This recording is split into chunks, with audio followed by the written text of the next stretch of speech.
आसनसोल स्थित उषाग्राम के आज अनामिका क्लब की तरफ से स्वामी विवेकानंद की जयंती दिवस के अवसर पर एक रक्तदान शिविर का आयोजन किया गया। यहाँ पर 35 यूनिट रक्त संग्रह किया गए। अनामिका क्लब की तरफ से 6वां साल रक्तदान का आयोजन किए। जब इस तरह के रक्तदान शिविर का आयोजन किया गए, इस मौके पर यहाँ मंत्री मलय घटक ने उद्घाटन किया और मौके पर रक्तदाताओं को प्रमाण पत्र देकर सम्मानित किए।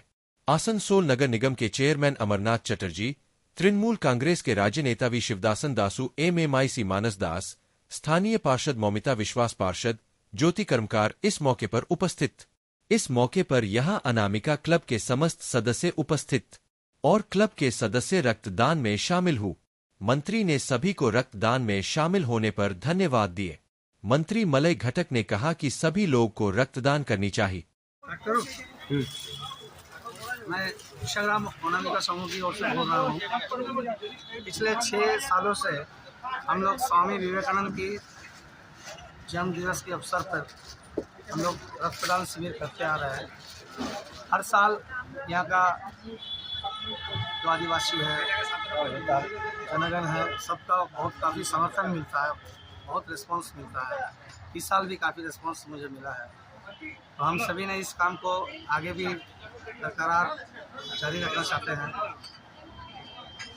हर साल की तरह इस साल भी हम लोग उम्मीद करते हैं कि 40 के आसपास मोर और लेस 40 यूनिट्स ब्लड हम लोग ले पाएंगे। तो आप सभी का कृपा रहे, जनगण के साथ रहे, तो हम लोग इसी तरह ब्लड को आगे बढ़ाते चलते हैं। आपका परिचय? मेरा नाम अजय बैनर्जी जी।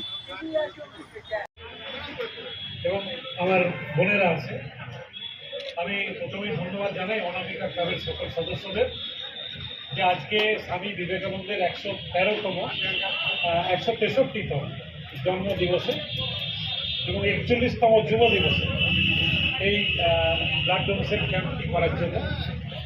এবং স্বামী বিবেকানন্দ সম্বন্ধে যদি বলতে হয় তাহলে আমার মনে হয় আমরা যারা পশ্চিমবঙ্গে বসবাস করি, স্বামী বিবেকানন্দই সারা ভারতবর্ষে তিনি ধর্মের প্রচার করেছিলেন এবং তিনি চিকাগোর তার যে বক্তৃতা my brothers and sisters of America, এই সম্বোধন আমার মনে হয় আগামী 1000 বছরেও মানুষ ভুলবেন না।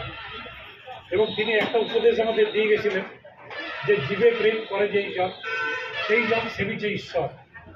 আজকে ব্লাড ডোনেশন ক্যাম্প কিন্তু জীবে প্রেম, কারণ আজকে যারা ব্লাড দিচ্ছেন তাদের ব্লাডে কিন্তু কতগুলো রোগী, অসুস্থ মানুষ কিন্তু জীবন ফিরে পাবেন।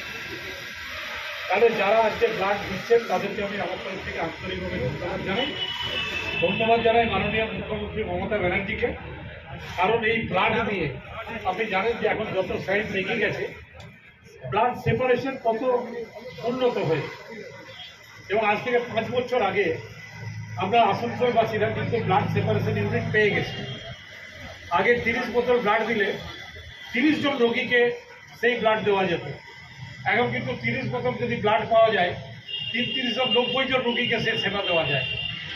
কারণ কারোর যদি ডেঙ্গি হয়, এই ব্লাডের থেকে খালি প্লেটলেটটুকু নিয়ে ডেঙ্গি রোগীর শরীরে দিলে ডেঙ্গি রোগী যেমন জীবন ফিরে পায়, তেমনি ব্লাডের অন্যান্য যে কম্পোনেন্ট, সেই কম্পোনেন্টটা কিন্তু অন্য মানুষের যে রোগ হয় সেই রোগের সেটা দেওয়া যায় এবং কাজে লাগে।